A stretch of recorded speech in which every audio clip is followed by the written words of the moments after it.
ಹೆಸರು ಬಂದು ಸತೀಶ್ ಜಾಡ್ರ ಅಂತೇಳಿ. ಹೋಮ್ ಟೌನ್ ಬಂದು ಒಂದು ಹುಬ್ಳಿ ಅಂತೇಳಿ. ಹುಬ್ಳಿಯಲ್ಲಿ ನಮ್ಮ ತಂದೆ ತಾಯಿಯವರು ಕೆಲಸ ಮಾಡ್ತಾ ಇರೋದು ಅಗ್ರಿಕಲ್ಚರಲ್ಲಿ. ಅದು ಸರಿಯಾಗಿ ಮಳೆ ಬರಲಿಲ್ಲ ಅಂದರೆ ಲೋನ್ಸು ಜಾಸ್ತಿ ಬಡ್ಡಿ ಕಟ್ತಾ ಇದ್ದಾರೆ. ಸೊ ಅದೆಲ್ಲ ಜಾಸ್ತಿ ಪ್ರಾಬ್ಲಮ್ಸ್ ಆಗ್ತಾ ಇದ್ದಾರೆ. 1 year ಆದಮೇಲೆ ನಮ್ಮ ಫಾದರು ಎಕ್ಸ್ಪೈರ್ಡ್ ಆದರು. ಅವ್ರು ಎಕ್ಸ್ಪೈರ್ಡ್ ಆದಮೇಲೆ ಮತ್ತೆ ಇನ್ನೊಂದು 6 month ಮೇಲೆ ನಮ್ಮ ಮದರು ಎಕ್ಸ್ಪೈರ್ಡ್ ಆದರು. ಸೊ ನನಗೆ ಏನಾಯ್ತಂದರೆ ಅವ್ರ ಫೈನಾನ್ಸ್ ಕಂಡೀಷನ್ ಭಾಳ ಟಫ್ ಆಯಿತು. ಸೊ ಬೇರೆ ಡಿಪೆಂಡ್ ಆಗಿರೋದು.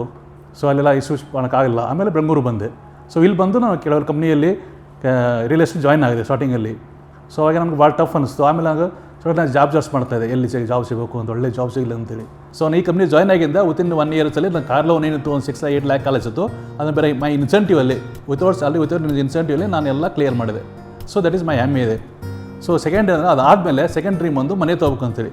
ಸೊ ನಾನು ಒಂದು 50 ಲಕ್ಷ ಕೊಟ್ಟು ಮನೆ ತೊಗೊಂಡಿದ್ದೀನಿ. ಮನೆ ತೊಗೊಂಡಿಗೆ ತಿಂಗಳ EMI ಆಲ್ಮೋಸ್ಟ್ 70% ವಿತ್ ಇನ್ಸೆಂಟಿವಲ್ಲೇ ನಾನು ಎಲ್ಲ ಕ್ಲಿಯರ್ ಮಾಡಿದ್ದೀನಿ. ಸೊ ಇನ್ಸೆಂಟಿವ್ ಮಾತ್ರ ಆನ್ ಟೈಮ್. ಬೇರೆ ಕಂಪೇರ್ ಮಾಡಿದ್ರೆ ಈ ಇಯರ್ಲಿ ಸ್ಟಿಲ್ ಇವಾಗೂ on time every month 31st incentive ಬರ್ತದೆ. ನಮ್ಮ ಮನೆಗೆ ಹೋದ್ರೆ ಹೆಂಗೆ ನಮ್ಮ ವೈಫ್ ನಮ್ಮ ಮಕ್ಕಳ ಮೇಲೆ ಯಾವ ಥರ ಫೀಲಿಂಗ್ ಬರುತ್ತೆ, ಎಷ್ಟು ಹ್ಯಾಪಿನೆಸ್ ಬರುತ್ತೆ, ಆ ಥರ ನಮ್ಮ ಆಫೀಸಲ್ಲಿದ್ದರೂ ಮಾತ್ರ ಮನೆ ಹತ್ರ ಫೀಲ್ ಬರುತ್ತೆ. ಯಾಕಂದರೆ ಆ ಥರ ನಾವು ಕೋರ್ಡಿನೇಷನ್ಸು, ಅಂಡರ್ಸ್ಟ್ಯಾಂಡಿಂಗು, ಏನೇ ಬಂದರೂ ಏನೇ ಪರ್ಸನಲ್ ಇಶ್ಯೂ ಬಂದರೂ ನಾವೆಲ್ಲ ಶೇರ್ ಮಾಡ್ತೀವಿ.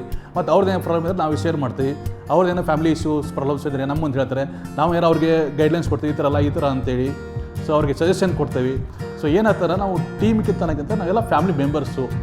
ಸೊ ಒಂದು ನಮ್ಮ ಅಣ್ಣ ತಮ್ಮಂದಿರು ಆಗ್ತಾಯಿದ್ರು. ಆ ಥರ ನಾವು ಸೇರಿಸ್ಕೊಂಡು ಕೆಲಸ ಮಾಡ್ತೀವಿ. ಯಾವಾಗಲೂ ಒಂದೇ ಟೀಮು ಕೆಲಸ ಮಾಡಬೇಕು. ಯಾವುದೇ ಪ್ರಾಜೆಕ್ಟು ಯಾವುದೇ ಕಂಪ್ನಿಯಲ್ಲಿ ಈಸಿಯಾಗಿ ಸಕ್ಸಸ್ ಆಗುತ್ತೆ. ಒಂದು ಸಕ್ಸಸ್ ಆಗ್ಬೇಕಾದ್ರೆ ಒಬ್ಬರಿಂದ ಅಲ್ಲ, ಎಲ್ಲ ಟೀಮಿಂದ ಕೋರ್ಡಿನೇಷನ್ಸು, ಅಂಡರ್ಸ್ಟ್ಯಾಂಡಿಂಗು. ಸೊ ಎಲ್ಲರೂ ಮಿಂಗಲ್ ಆಗಿ ಎಲ್ಲರೂ ನಾವು ಒಂದು ಅಂತ ಹೋದಾಗೆ ಎಲ್ಲರೂ ಆಗುತ್ತೆ. ನಾನು ಇವೆಲ್ಲ ಪ್ರಾಜೆಕ್ಟ್ ಇಡೋರು ನಾನೇ ಕೆಲಸ ಮಾಡ್ತೀನಿ, ಕಸ್ಟಮರ್ ಅಟೆಂಡ್ ಮಾಡ್ತೀನಿ, ಕ್ಲೋಸಿಂಗ್ ಮಾಡ್ತೀನಿ, CRM ಕೆಲಸಲ್ಲಿ ಮಾಡ್ತೀನಿ. ಸೊ ನಾನು ಯಾವುದೇ ಕೆಲಸ ಕೊಟ್ಟರು ನಾನು ಮಾಡ್ತೀನಿ. 1 month ಬ್ಯಾಕ್ ನಾವೆಲ್ಲ ವಾಟ್ಸಪ್ ಟ್ರಿಪ್ ಹೋಗಿದ್ವಿ ಎಲ್ಲ ಫ್ಯಾಮಿಲಿಯಾಗಿ. ಸೊ ಎಲ್ಲ ಈಗ ಮಧ್ಯಾಹ್ನ ಊಟಕ್ಕೆಲ್ಲ ಕುಂತ ಒಂದೇ ಇಲ್ಲಿ ಟೇಬಲ್ ತೊಗೊಂಡೆಲ್ಲ ಊಟ ಮಾಡ್ತೀವಿ. ಸೊ ಅದೆಲ್ಲ ಅಂಡರ್ಸ್ಟ್ಯಾಂಡಿಂಗು.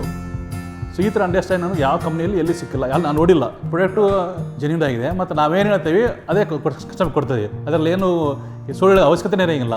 ಯಾಕೆಲ್ಲ ಬ್ರ್ಯಾಂಡ್ ಇದೆ, ಕ್ವಾಲಿಟಿ ಇದೆ ಅಷ್ಟೇ. ನಾನು ಏನು ಹೇಳ್ತೇನೆ ಮುಂದೆ ಬರೋ ಎಲ್ಲ ಯಾರು ಹೇಳ್ತೀನಿ. ಸೊ ನನಗೆ ಫ್ರೆಂಡ್ಸು ಅಥವಾ ನಮ್ಮ ಟೀಮ್ ಮೆಂಬರ್ಗೆ ಹೇಳ್ತೀನಿ, ಒಳ್ಳೆ ಕಸ್ಟಮರ್ ಯಾರು ಒಳ್ಳೆ RMs ಬರ್ತೀನಿ ಜಾಯ್ನ್ ಆಗ್ತಾರೆ, ರೆಫರ್ ಆಗಿ. ಯಾರೇ ಕೇಳಿದ್ರು ಪ್ರಿಂಟ್ ಮಾಡ್ತೇವೆ ಅಂದರೆ ಬನ್ನಿ, ಕಣ್ಮುಚ್ಚನ್ ಬನ್ನಿ. ಒಳ್ಳೆ ಗ್ರೋತ್ ಸಿಗುತ್ತೆ, ಒಳ್ಳೆ ಇನ್ಸೆಂಟಿವ್ ಬರುತ್ತೆ. ಇಲ್ಲಿ ಫ್ಯೂಚರಲ್ಲಿ ಈ ಥರ ಕಂಪ್ನಿ ಎಲ್ಲಿ ಸಿಗಲ್ಲ, ಲೈಫಲ್ಲೇ ಸಿಗಲ್ಲ.